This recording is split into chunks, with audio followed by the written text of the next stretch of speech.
Bismillahirrahmanirrahim. Alhamdulillahi rabbil alamin. Allahumma salli wa sallim ala sayyidina Muhammadin al-Fatihi lima ughliq wal khatimi lima sabaq nasiril haqqi bil haqq wal hadi ila siratikal mustaqim wa ala alihi wa ashabihi haqqa qadrihi wa miqdarihi al-azim. Subhanaka la ilma lana illa ma 'allamtana innaka antal alimul hakim. Wala haula wala quwwata illa billahil aliyyil azim. Rabbi israh li sadri wa yassir li amri wahlul 'uqdatam min lisani yafqahu qawli, amma ba'd. Ma'asyiral hadirin jamaah Masjid Al-Ikhlas yang dimuliakan, dibanggakan oleh Allah Subhanahu wa taala. Alhamdulillah, kita masih diberikan kesempatan oleh Allah hadir di satu majelis, di satu tempat, di satu waktu yang sangat dimuliakan dan sangat diberkahi oleh Allah Subhanahu wa taala. Pada kesempatan-kesempatan sebelumnya kita sudah membahas tentang tanda-tanda kiamat, yang sekali lagi ada tanda yang sudah terjadi dan tidak akan pernah terjadi kembali. Di antara tanda itu ada 4 tandanya. Ada tanda-tanda yang sudah terjadi dan akan terjadi, dan ada tanda-tanda yang belum terjadi. Sementara ulama lain ada membaginya kepada 3 bagian. Ada yang disebut dengan tanda-tanda kecil, al-alamatu sughra. Ada yang membaginya kepada tanda-tanda sedang, al-alamatul wusta. Dan yang terakhir adalah al-alamatul kubra. Insyaallah al-alamatul kubra, tanda-tanda besar, kita akan bahas pada kesempatan yang akan datang. Pada kesempatan hari ini kita melanjutkan kembali dari 12 tanda-tanda kiamat yang sudah terjadi dan akan terjadi. Dan ini berdasarkan satu rujukan kitab, yaitu kitab Al-Qiyamatus Sughra yang ditulis oleh Syekh Umar Sulaiman Al-Asqar. Tanda ke-8 seperti yang disebutkan oleh Al-Asqar itu adalah munculnya yang disebut dengan dalam bahasa Arab khasaf, qadhaf, dan masah. 3 hal ini itu apakah sudah muncul atau belum muncul atau akan muncul. Nanti kita akan lihat. Di dalam kitab Mu'jam At-Tabrani Al-Kabir yang ditulis oleh Imam Tabrani, yang sanad perawinya itu sahih, yang disebut dengan sanad itu adalah mata rantai perawi hadisnya. Jadi dalam hadis itu ilmu itu harus pasti dan jelas. Itu dalam Islam.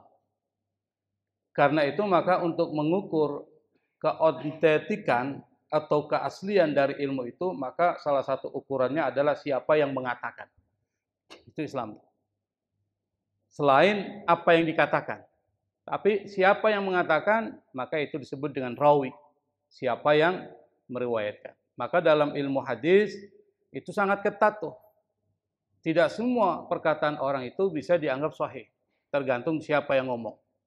Kalau yang ngomong orangnya suka bohong, maka perkataannya nggak akan diterima. Itu dalam ilmu hadis. Bahkan orang yang sering nongkrong di jalan aja itu dianggap perkataannya bisa dianggap belum boleh diterima. Dianggap tidak jaga muruah. Misalnya apa, nongkrong pakai celana pendek, lalu ngerewayatin hadis, itu ditolak tuh dalam Islam.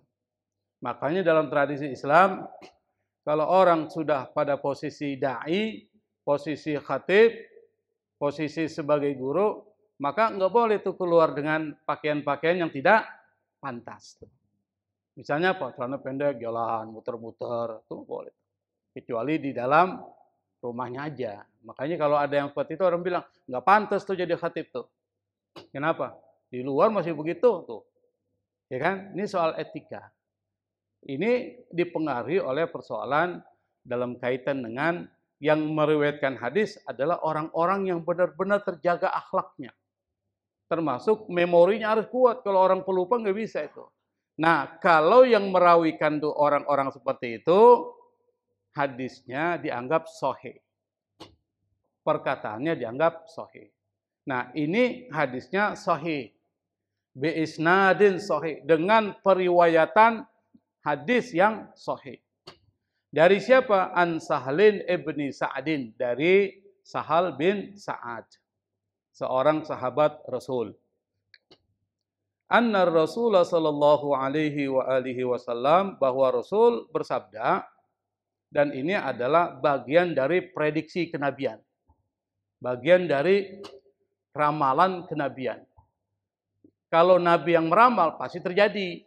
Kalau dukun yang ngeramal, Anda jangan percaya.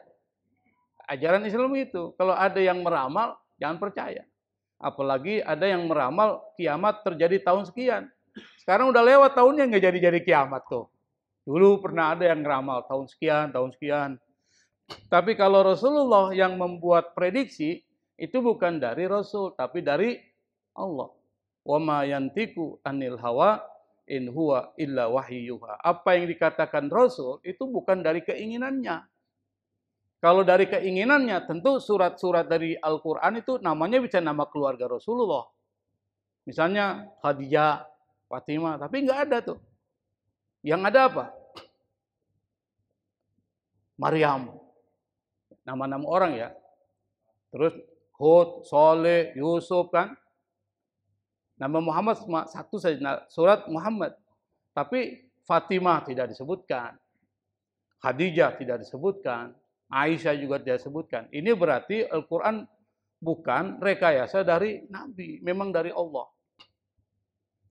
Maka apapun yang dikatakan Nabi itu adalah dari Allah. Tetapi untuk mengatakan ini perkataan Nabi atau tidak, itu ada ilmunya. Ada nama ilmu takhrij hadis. Takhrij itu artinya apa? Memverifikasi, mencari itu benar nggak nih hadis dari Rasulullah.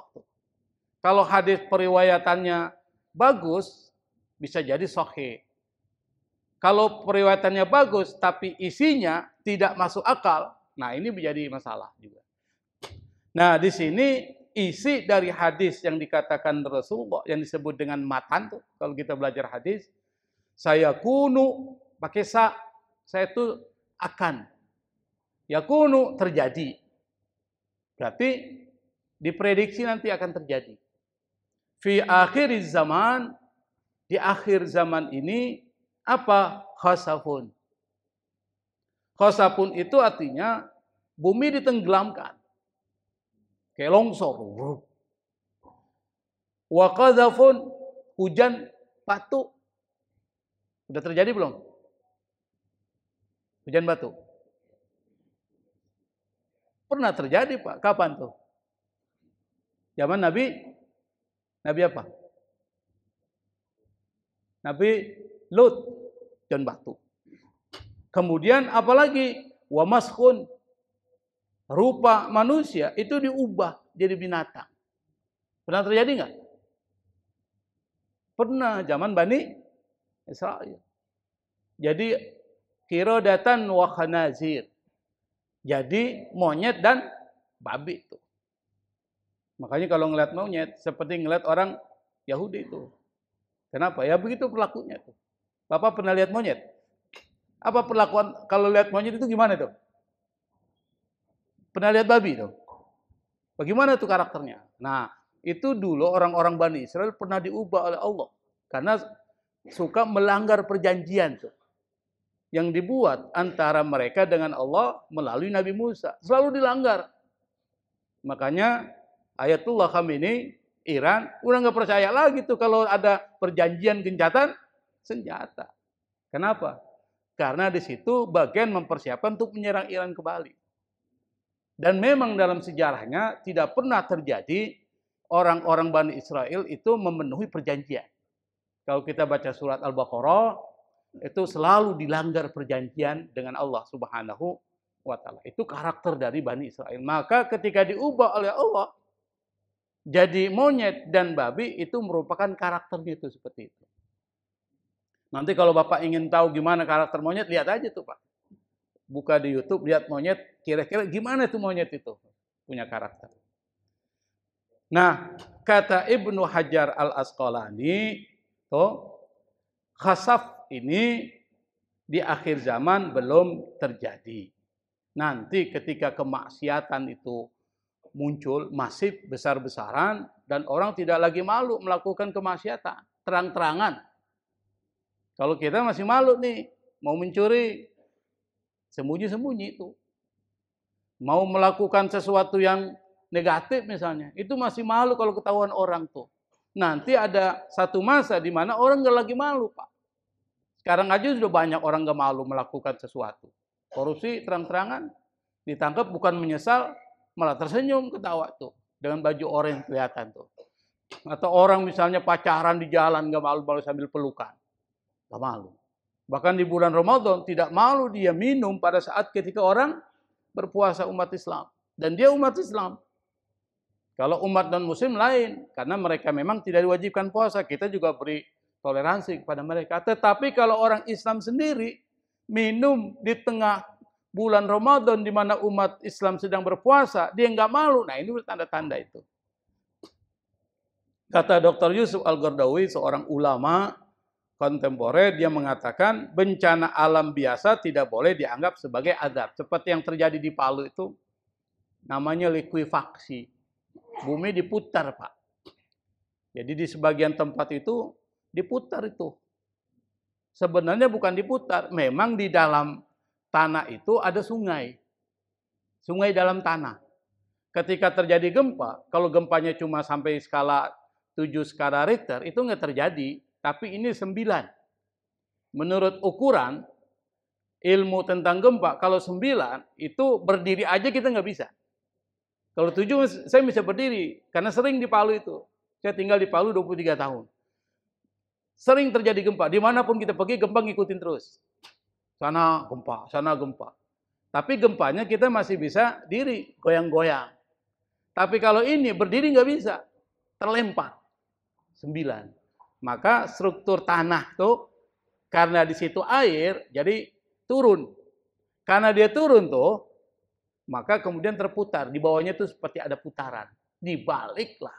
Sehingga orang-orang yang tinggal di situ disedot oleh air. Masuk ke dalam tanah. Pas dicari, nggak ada satupun yang ditemukan, Pak. Kecuali orang-orang tertentu. Salah satu yang ditemukan itu, saya punya mahasiswa. Mahasiswa program S2. Kebetulan S1-nya alumni dari Mesir. S2. Istrinya dosen di situ. Kemudian ketika dia meninggal, keluarganya dari Sulawesi Selatan datang tuh dengan membawa traktor untuk bisa menggali tuh. Kan memang meninggalnya di rumahnya, di tempatnya itu. Rumahnya tuh langsung masuk ke dalam tanah, Pak. Nah, itu bukan khasaf. Nah, ketika diselamatkan, baunya wangi, Pak. Baunya wangi. Berarti ini orang baik nih. Meninggalnya dalam keadaan baik. Meninggal tenggelam, gempa. Itu matinya mati apa, Pak? Syahid. Kalau orang mati syahid, dia muslim, amalnya baik, surga. Kedua, dia bisa memberikan syafaat kepada keluarganya. Itu enaknya orang mati syahid. Dia bisa memberikan syafaat sampai 18 orang bisa dia selamatin, Pak. Yang bisa menyelamatkan orang nanti memberikan syafaat itu 3. Para nabi dan rasul. Dan Rasulullah yang memiliki syafaat uzma yang terbesar. Kedua, para ulama. Alim ulama. Makanya harus dekat dengan para ulama yang soleh. Ulama yang benar ya. Kalau ulama yang nggak benar, janganlah. Yang soleh maksudnya ini yang benar-benar soleh. Dekat. Kenapa? Karena dia bisa memberikan syafaat kepada murid-muridnya. Dan keluarganya. Ketiga, syuhada.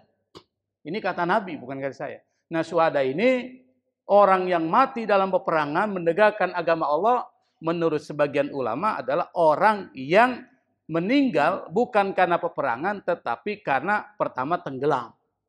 Kedua, kena reruntuhan bangunan. Yang ketiga, kena penyakit taun, kalau dia perempuan mati dalam keadaan melahirkan, itu dianggap syuhada fid dunya, dia syahid. Atau syuhada fil akhirah, syahid di akhirat. Nah, apa tandanya? Tandanya itu kata Nabi, idza dhaharatil ma'azif. Kalau nampak. Ini menggunakan fi'il madhi, dhahara. Berarti sudah tampak. Apabila tampak, apa itu al-ma'azif? Ma'azif itu artinya sejenis musik-musik tuh. Alat-alat musik-musik. Ada nggak sekarang alat-alat musik? Konser-konser. Kalau konser itu, meskipun orang bayar sampai ratusan ribu, orang masih beli karcisnya, Pak, tiketnya.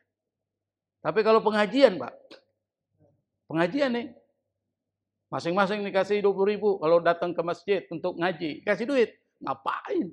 20.000 dikasih duit nggak mau. Padahal itu baru persoalan dunia. Sementara ini pahala akhirnya tinggi banget nih.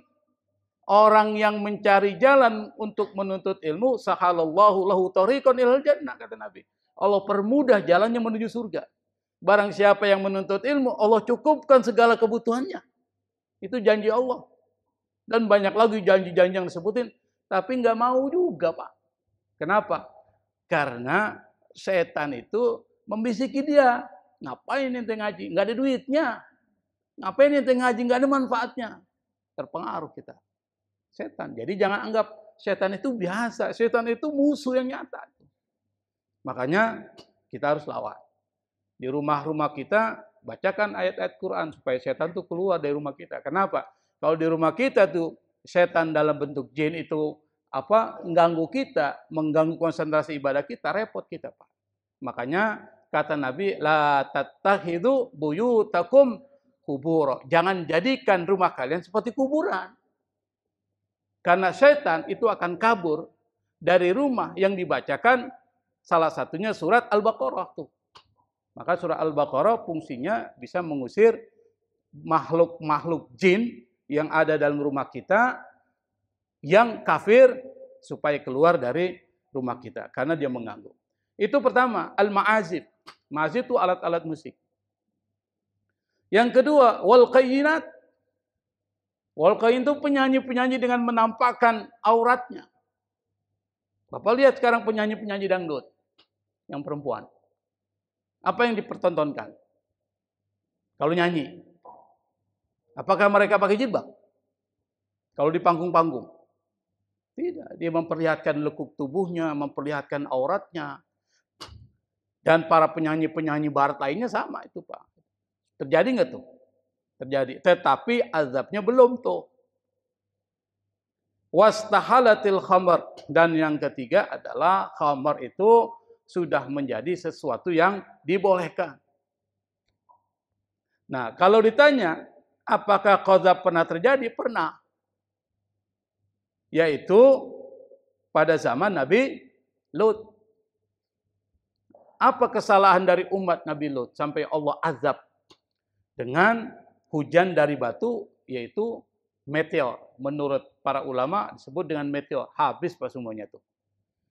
Kira-kira apa kesalahan dari umat Nabi Lut? Apa, Pak?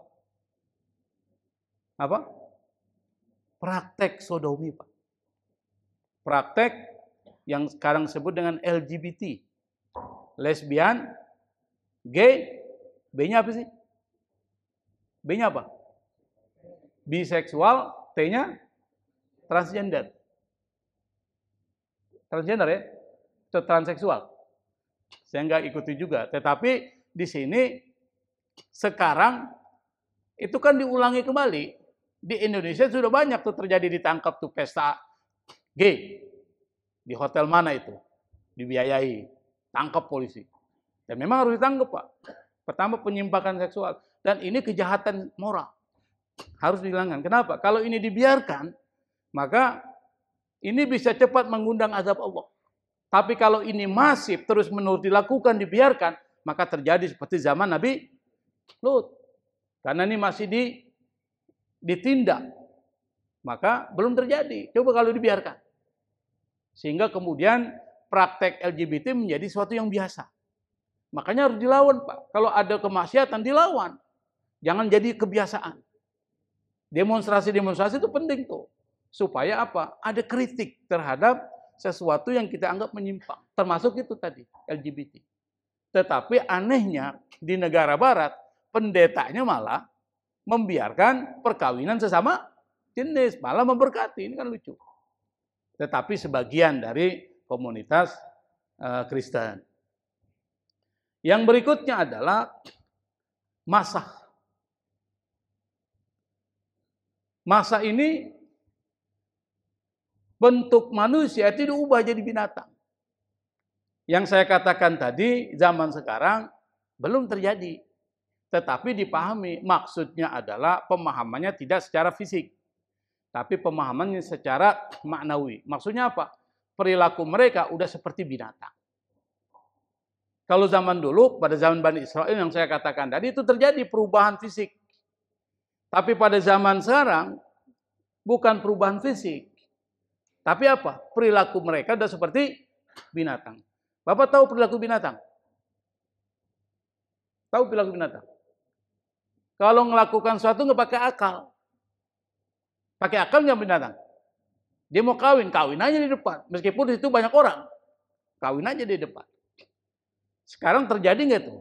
Orang melakukan maksiat di depan kita. Misalnya apa? Di televisi, di film-film porno disebar. Ini kan sama. Apa?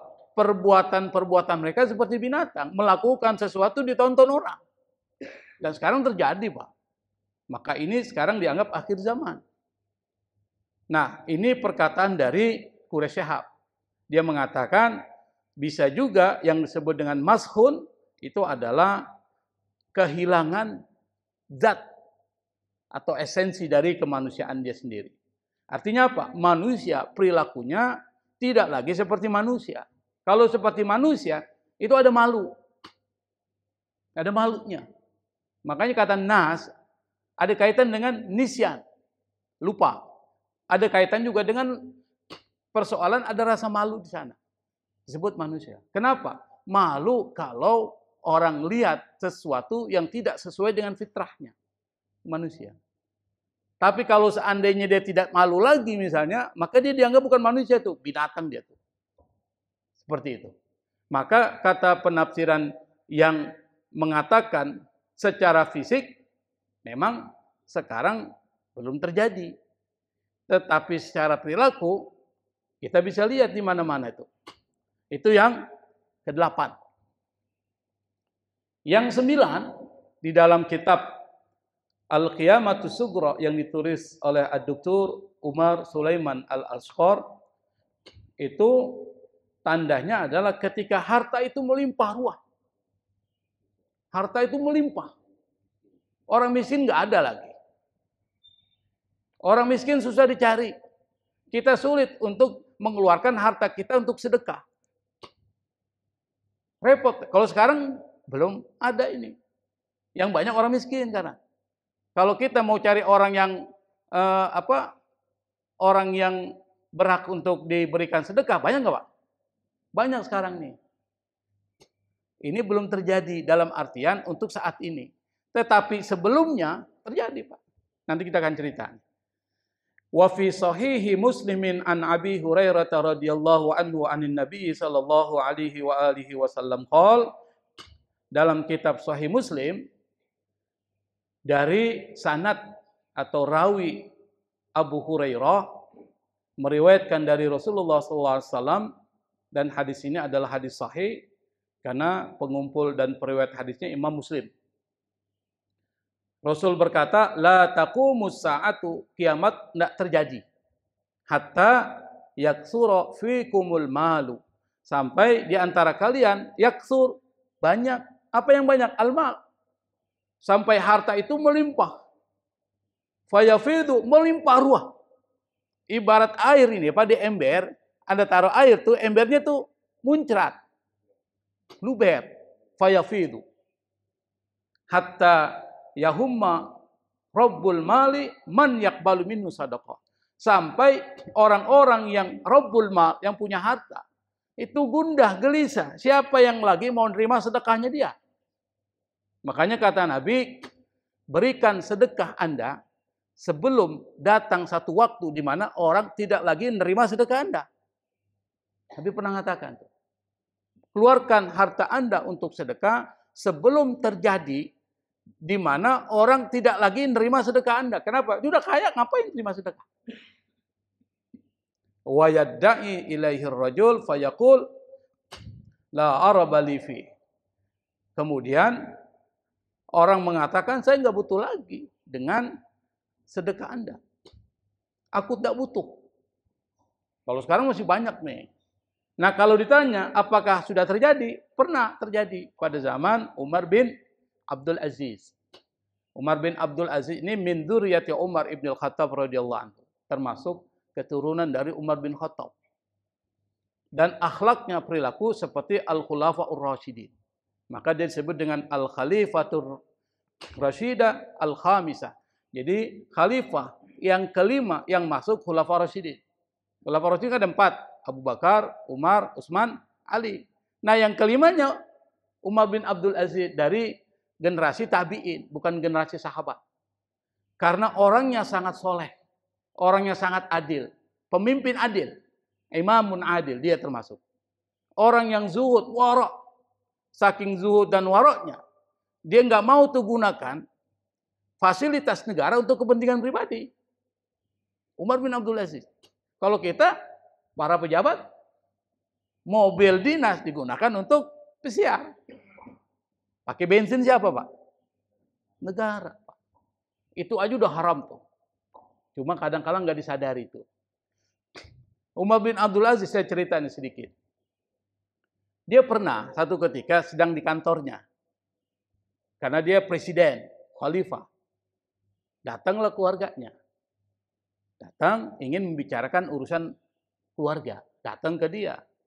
Anda datang ke sini urusan apa? Negara atau urusan keluarga? Urusan keluarga ya khalifah. Oh, kalau gitu lampunya dimatiin dulu. Lampunya dimatiin, Pak. Nah, saudaranya bilang, loh kok dimatiin, gelap dong. Kita ganti pakai lampu keluarga. Jadi dipakai itu lampu keluarga dihidupin. Kenapa? Jangan menggunakan lampu milik negara untuk kebutuhan keluarga. Padahal lampu, Pak. Bayangkan tuh, oh lampu itu. Kenapa? Dia bilang lampu itu juga pakai biaya siapa? Bayar listrik pakai siapa? Pakai negara, Pak. Maka kalau sesuatu yang bukan persoalan kenegaraan, jangan menggunakan fasilitas negara. Itu hebatnya Umar bin Abdul Aziz. Karena beliau termasuk pemimpin yang adil, yang hebat, kebijakannya luar biasa, sampai-sampai makmur semua masyarakat. Saking makmurnya, tidak ada orang miskin. Karena tidak ada orang miskin, ini lembaga zakat bingung cari siapa yang miskin untuk diberikan zakat. Sampai kata Umar bin Abdul Aziz kepada gubernur di salah satu wilayah kekuasaannya, dia bilang, kalau gitu berikan lagi kepada orang yang sudah punya usaha modalnya. Saking susahnya nyari orang yang menerima zakat. Ada seorang yang bernama Ya'qub bin Sufyan, dia berkata, demi Allah Umar bin Abdul Aziz tidak wafat sampai seorang datang kepada kami membawa harta yang banyak. Seraya berkata, salurkanlah harta ini kepada orang-orang fakir yang kalian lihat. Namun ia tidak pergi sampai kembali dengan membawa harta itu. Kenapa? Yang mencari orang yang layak menerimanya tapi tidak menemukan. Sungguh Umar bin Abdul Aziz telah membuat rakyat menjadi kaya dan makmur. Berarti terjadi pada zaman Umar bin Abdul Aziz. Masyarakatnya makmur. Kalau sekarang enggak, Pak. Anda mau cari orang yang mau menerima zakat, banyak, Pak. Di sini banyak nih. Ya kan? Mau menerima sedekah. Bapak mau menerima sedekah enggak, Pak? Mau juga kan. Banyak tuh. Kenapa? Karena kemakmuran, kemiskinan meningkat. Makanya data dari Bank Dunia ini saya kutip untuk memperjelas bahwa ini belum terjadi untuk zaman sekarang dan akan terjadi nanti.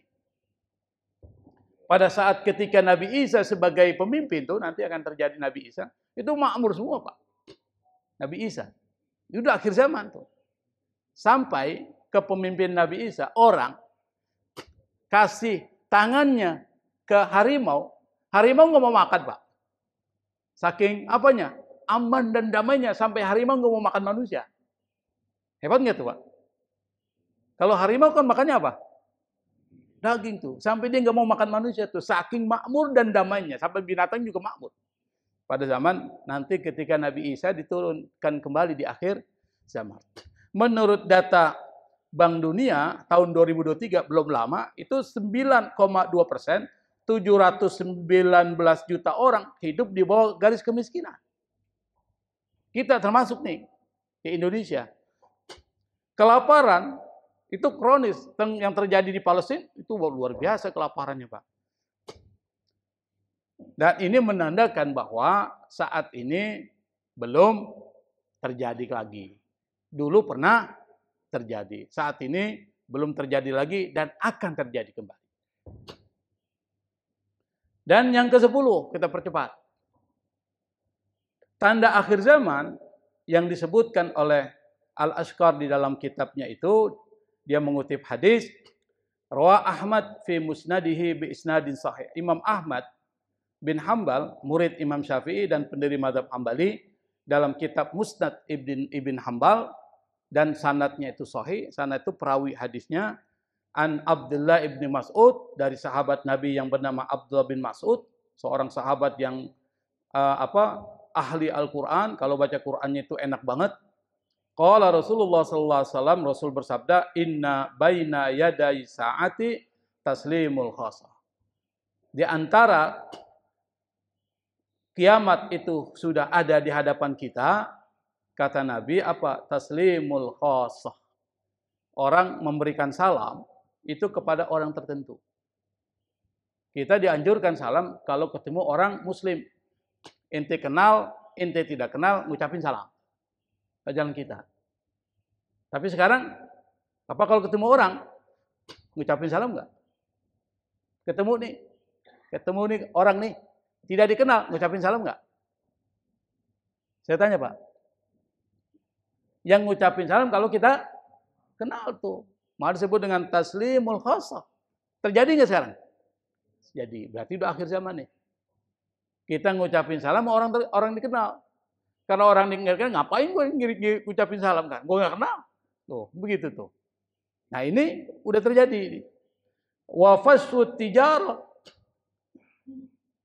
Yang namanya perdagangan, itu hampir semua orang dagang.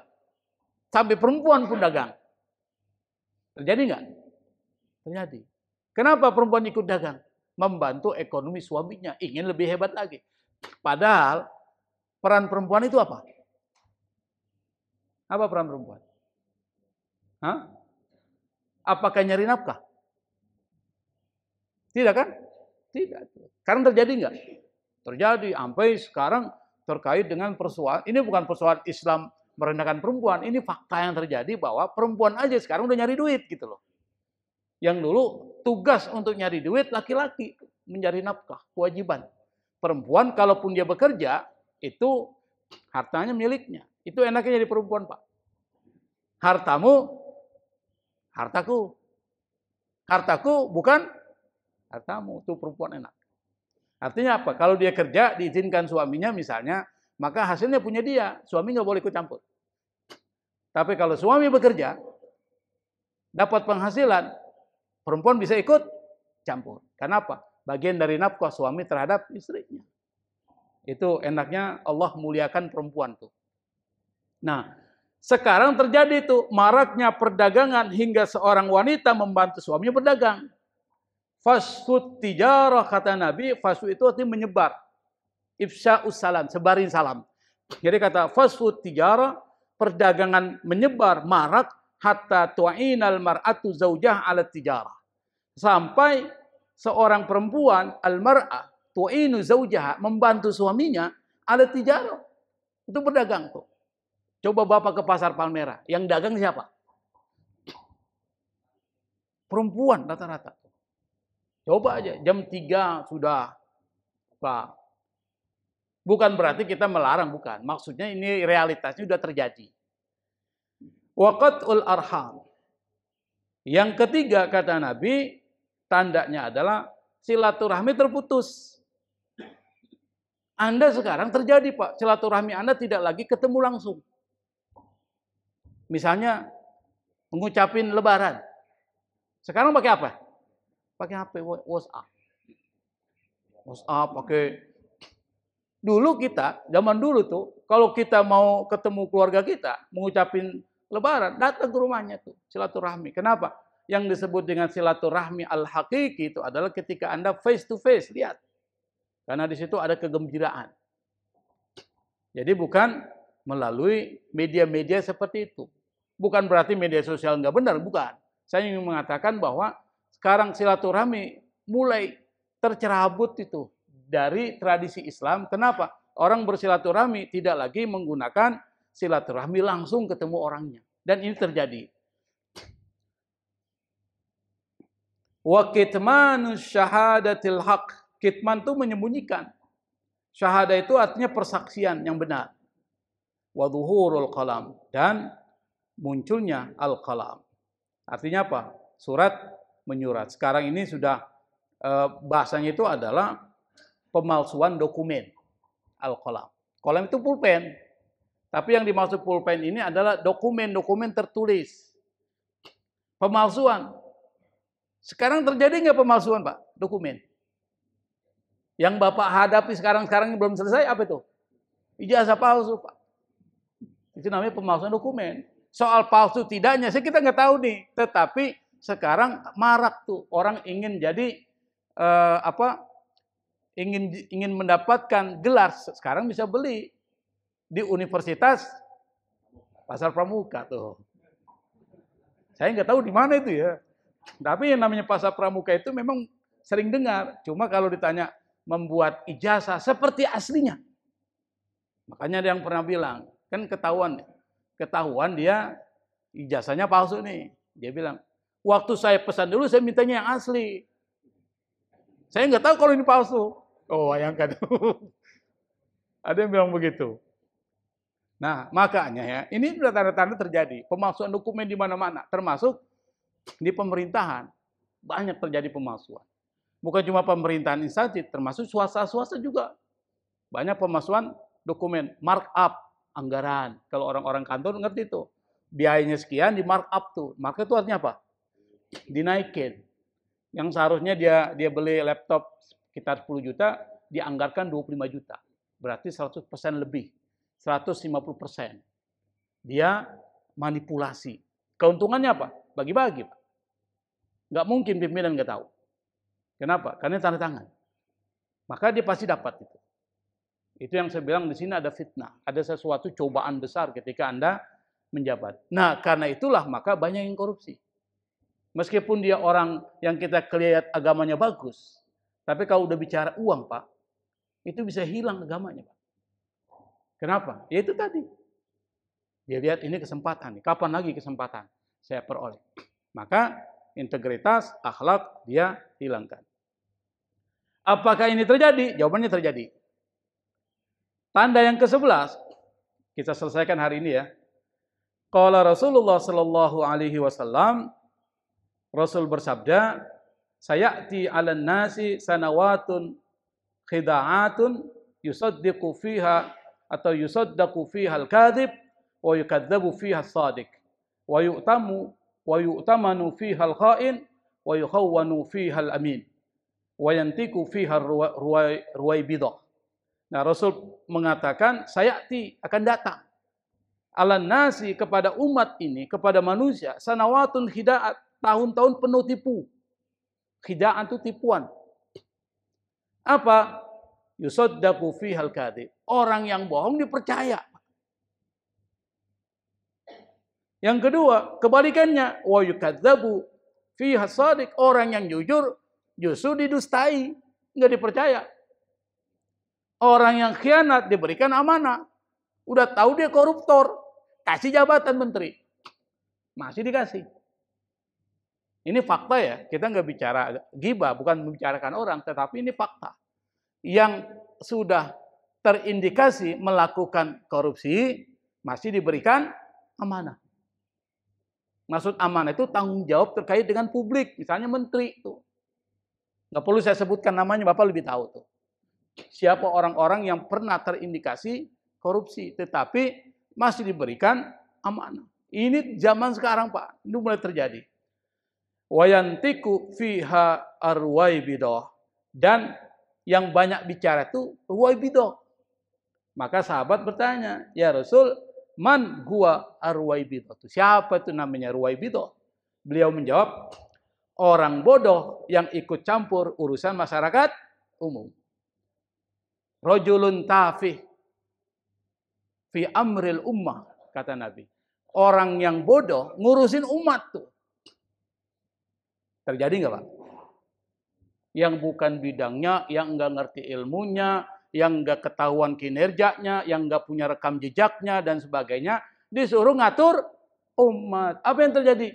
Idza wusidal amru li ghairi ahli fantazir sa'ah. Kata Nabi, kalau urusan diserahkan kepada orang yang tidak punya kompetensi, bukan ahlinya, tunggu kehancurannya. As-sa'ah. Sa'atul halak, sa'atul tadmir. Tunggu kehancurannya. Dan ini sudah terjadi, Pak. Kita lihat di hadapan kita. Yang tidak punya kelayakan dijadikan pejabat. Makanya dulu zaman Nabi Yusuf. Nabi Yusuf ini termasuk orang yang ketika ditawarkan oleh Raja Mesir untuk membantu raja dalam mengurus umat, dan rajanya raja yang soleh, orang baik. Beda Raja Mesir pada zaman Nabi Musa, itu jahat, Fir'aun. Nah, zaman Nabi Yusuf, Fir'aunnya itu Fir'aun bagus. Fir'aun itu gelar Raja Mesir. Seperti kita Sultan, seperti Kaisar, itu gelar tuh. Nah, pada zaman Nabi Yusuf diminta bantu. Apa kata Nabi Yusuf? Saya minta diberikan jabatan urusan ekonomi dan pertanian. Kenapa? Karena yang sangat itu penting diurus, karena ini soal kelaparan nanti. Dan ini akan diprediksi akan terjadi. Nabi Yusuf cerdas. Dia memprediksi tentu dari Allah, karena ilmunya dari Allah. Akan terjadi, maka sebelum terjadi, maka ini langkah-langkah, konsep. Nabi Yusuf punya konsep. Maka pemimpin harus punya konsep, Pak. Kalau nggak punya konsep, tiba masa, tiba akal. Bangunan nggak pakai konsep, ubah terus lupa bangunan. Baru bangun nih, salah nih, bangun lagi. Kira-kira banyak nggak biaya? Banyak. Maka perlu ada desain. Ini loh konsepnya. Nabi Yusuf punya konsep nih. Ini konsepnya nih. Dikasih tahu oleh Nabi Yusuf kepada raja. Lalu kata Nabi Yusuf, kenapa saya minta jabatan itu? Inni hafidhun alim. Kata Nabi Yusuf dalam surat Yusuf itu, saya minta karena saya pantas untuk dapat itu. Kenapa? Hafizun alim. Saya ini orang yang mampu menjaga amanah. Hafiz. Yang kedua, alim. Saya orang yang berilmu. Artinya apa? Orang yang perlu diberikan otoritas untuk menjabat, itu dua itu. Amanah dan berilmu. Dia ketahuan integritasnya, akhlaknya dia bisa menjaga, tanggung jawabnya itu. Kedua, dia punya konsep, punya ilmu tentang itu. Kalau enggak, habis negara ini. Dan ini terjadi, Pak. Habis semua kebijakan itu, putar-putar sana, putar sini, putar sana. Naik jabatan kebijakan, hapus lagi kebijakan. Nah, lagi begitu. Bingung kita. Dan ini terjadi. Dan kalau itu yang terjadi, habis kita. Nah, ini yang ditandai oleh Rasulullah. Orang-orang bodoh ngomong tuh urusan umat. Dan yang terakhir adalah kata Nabi, Rawa Ahmad wal Hakim wa Tabrani fil Kabir. Imam Ahmad, Imam Al-Hakim dan Tabrani dalam kitab Mujam Kabir bi isnadin sahih dengan sanad yang sahih an Abi Umamah dari Abu Umamah qala berkata meriwayatkan dari Rasulullah bersabda yakunu fi akhiriz zaman rijalun ma'ahum siyatun ka'annaha aznabul baqar yagduna fi sukhtillah wa yaruhuna fi ghadabihi. Kata Nabi, akan datang di akhir zaman mereka, orang-orang yang punya cambuk seperti ekor sapi, aznabul baqar. Yagduna fi sukhtillah, yang mereka itu bergerak pergi dengan kemurkaan Allah. Pergi pagi hari dimurkai Allah, pulangnya pun dimurkai Allah. Qala Rasulullah berkata, sinfani min ahlin nar, ada dua kelompok dari penduduk neraka, lam arahuma, yang belum terlihat. Rasul belum lihat. Apa? Qaumun ma'ahum siyatun ka'aznabil baqar yadribuna bihan nas. Satu kelompok bersama mereka ada cambuk seperti ekor sapi yadribuna bihan nas, yang cambuk itu digunakan untuk memukul orang tuh. Wa nisaun kasiyatun ariyat, perempuan yang telanjang. Dia berpakaian tapi telanjang. Sekarang kelihatan nggak? Dia termasuk yang pakai jilbab, Pak. Pakaiannya, lekuk-lekuk tubuhnya kelihatan. Padahal salah satu fungsi dari memakai pakaian dalam isab itu, pertama nutup aurat, yang kedua tidak memperlihatkan lekuk-lekuk tubuhnya. Kelihatan sekarang. Ibu-ibu Arushan kalau pakai jilbab itu semua, pakaian itu kelihatan dia punya pantat. Ini tanda ini. Namanya kasiyat ariyat. Dia pakaian tapi telanjang. Mumilat, ma'ilat. Dia goyang-goyang tuh. Ru'usuhunna ka'asnabutul bukhtil ma'ilah. Jadi dia punya kepala ini seperti apa? Seperti punuk unta yang miring. Bahasanya apa? Sering joget-joget tuh. Joget-joget sana, joget sini, ibu-ibu tuh misalnya. Itu udah kelihatan. Itu tanda akhir zaman. La yadkhulnal jannah, mereka enggak akan masuk surga. Wala yajidna rihaha, tidak akan juga mendapati bau surga. Wa inna rihaha, padahal bau surga itu la yujadu min masirati kadza wa kadza. Itu bisa ditemui, bisa dia rasakan baunya. Itu seperti ada di hadapannya. Saking dekatnya surga, tapi dia enggak bisa masuk. Orang seperti ini. Nah, sekarang Nabi menyebutkan bahwa di akhir zaman itu banyak muncul tuh seperti itu. Misalnya apa? Orang-orang yang diberikan amanah untuk menjaga ketertiban, menjaga hukum. Hukum nih siapa? Tentara, polisi, siapa lagi? Hakim dan jaksa. Orang-orang penegak hukum nih. Law enforcement kalau dalam bahasa Inggris itu. Penegak hukum dia. Penegak hukumnya itu tadi. Ada tentara juga termasuk bagian. Sekarang apa yang terjadi? Apa yang terjadi? Bapak bisa tahu sendiri. Apa yang terjadi sekarang? Wilayah peradilan disuap, orang yang bersalah dihukum. Itu namanya yadribunan nas. Mereka menyiksa orang lain tanpa kesalahan dengan menggunakan senjatanya. Apa? Putusan hukumnya. Kedua, kepolisian misalnya.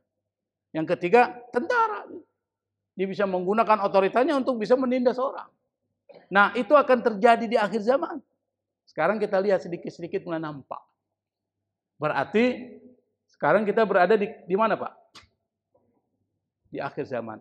Kata para ulama yang disebut dengan cambuk sepeto ekor sapi adalah simbol kekerasan dan penyalahgunaan kekuasaan oleh aparat. Termasuk tadi aparat penegak hukum. Kalau dibilang penegak hukum itu dari kepolisian, kejaksaan, kehakiman. Bapak lihat sekarang proses peradilan. Apa yang terjadi? Contohnya. Orang-orang yang melakukan pembunuhan bisa aja bebas tuh. Seperti yang kasus di Surabaya. Tapi sekarang kan diungkit kembali terkait dengan hakimnya. Hakim sekarang yang diperkarakan. Ini menandakan bahwa tanda-tanda itu kelihatan terjadi. Kedua, berpakaian tapi telanjang. Wanita menutup tubuh tapi mengenakan pakaian ketat transparan.